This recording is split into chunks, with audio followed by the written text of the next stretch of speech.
যে মেয়েটা প্রত্যেকদিন সন্ধে 6টার মধ্যে স্নান করে সে যদি সকাল 6টায় স্নান করে তাহলে কি আর মানা যায়? হ্যাঁ, আপাতত আমি শ্রাবণ মাসের 4টে সোমবারই পালন করলাম, আর এটা হলো চতুর্থ সোমবারের দিনকার ব্লগ।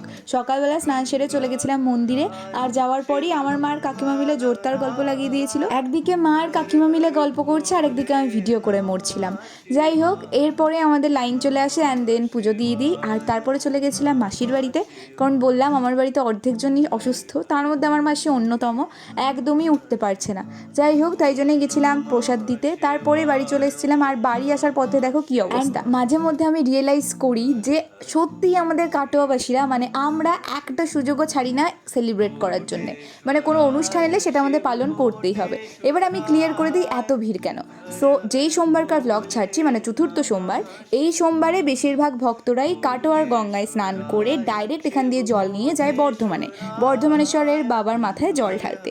তাই জন্যেই এই রাস্তায় রাস্তায় জলের ব্যবস্থা করা। সবাই যে যতটা পারছে জল দিচ্ছে, কেউ অনেক কিছুই দিচ্ছে। আমাদের মাঠ থেকেও সেই ব্যবস্থা করা হয়েছিল ভক্তদের উদ্দেশ্যে।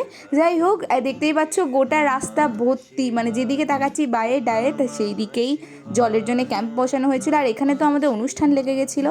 আর এই যে বাড়ি আসার পরই আমাদের পুচকুটা চলে এসেছিলো, শিবম বাবু আর বৌদি। তারপরে ওদের সাথে খানিকক্ষণ আড্ডা মেরে খেলাখুলি করে চলে গেছিলাম সাবু খেতে। অ্যান্ড দেন আজকের মতো এতটুকুই ব্লগটা। দেখা হচ্ছে নেক্সট ব্লগে। বাই।